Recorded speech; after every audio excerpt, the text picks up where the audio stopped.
So today I want to talk about matchmaking systems, both for skill-based and not skill-based systems.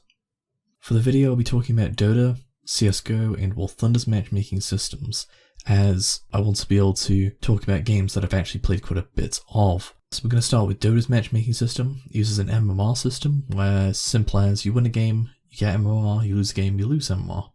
That MMR then displays a rank, and despite the system being quite simple and easy to understand, the problem with this is that Dota is a team-based game. It's not based on individual players' skill, meaning that if you're like me and you play support, you do require a team to work with. You can't win with just yourself. If I play really well but my carry does nothing all game, we're going to lose anyway, no matter how well I play. This means that MMR is not a representation of the player's performance, but it's a representation of the team's performance. However, it's not to say that this system is inherently bad, because this system actually works in a different game, which is CSGO. So if you look at CSGO, it's a bit different, because in CSGO it's the same system. Win game, get MMR, lose game, lose MMR, gives you a rank. I think they call it something else in CSGO, I'm not too sure, I think they call it ELO or something like that. Either way, it's the same concept, but it's different because in CSGO you can actually carry your team. See in the background footage here, I absolutely stomp the enemy team while my team does absolutely nothing, and I single-handedly carry the entire team because it's not really as much of a team-based game as Dota is. Of course, having a good team helps, but if you're good enough, you can still just win by yourself. So before we go on to looking at how to improve the systems, we'll quickly have a look at a non-skill based matchmaking system, which is War Thunder's. With War Thunder, instead of using skill-based matchmaking systems, they use one that's based on the equipment you're using. So if you get a better vehicle, it puts you up in the matchmaking system. Now of course the obvious problem with this is that if I want to play a lower tier vehicle, it's going to be quite unfair on new players because I've played so much of this game. I played over 4,000 hours of this game.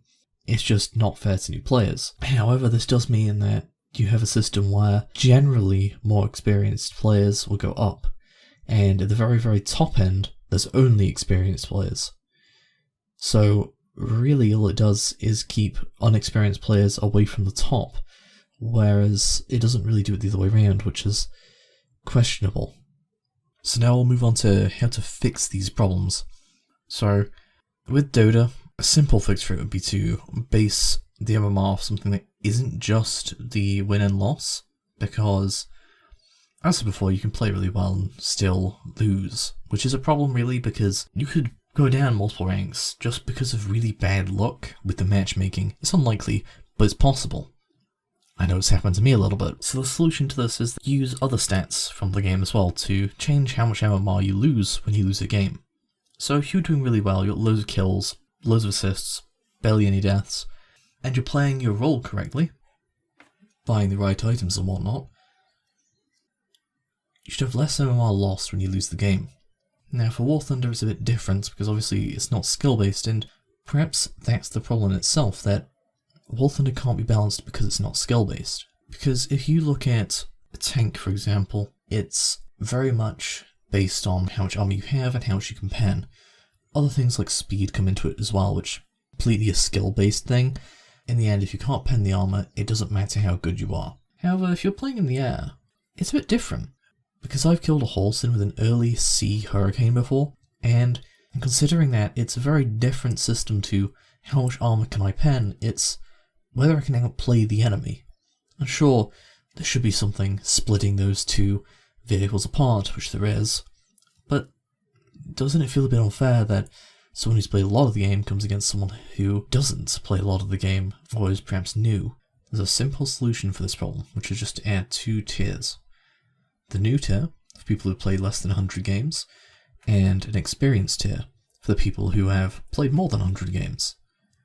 This will solve the problem of new players being bullied out of the game, where they play a game and they get destroyed by someone who's played lots of the game and it just isn't fun for them, so they leave. Now, the simple way to do this without destroying the ability for new players to find games is just to give them some bots to play against as well. Now, this may seem like a problem because more experienced players will be able to tell the difference and it'll be nowhere near as fun. However, for a new player when they're fighting against a bot while they're still learning the game, they won't really realise, and it won't be a problem for them. So that way when they do come against players for the first time, they really understand the game a bit better, they understand the maps a little bit better as well. This will undoubtedly make the matchmaking system more fair on new players, but also make it so the player base should increase as new players won't be bullied out of the game by seal clubbers, which admittedly is myself because I do enjoy playing in lower tier vehicles, because I really enjoy early World War II vehicles. I also want to note on the end how this game of CSGO I showed you, I stomped it, I completely carried my team, and I was golden over 3. I lost my rank just because I wasn't playing, and when I came back, this was my first game back, and it gave me the rank of silver 3. I went from golden over 3 to silver 3 when this was the result. And look at this, it's us has stomped. No wonder it was such a stomp if putting that low. I did the same thing over and over again. At no point did they try and counter what I was doing. Anyway, there's also another thing. What I was saying about Dota earlier is very true. I mean, look at the rank change from legend to, well, all the way down here, which has basically just been bad luck, getting me lower. Getting in a team where you speak a different language to the person you're trying to support, not great. Anyway, thanks for watching, and I'll see you in the next video. And also apologies for how long it took to make this video. I became ill, and I wasn't exactly making the videos well, but there should be another one out sooner rather than later. Thanks for watching, and goodbye.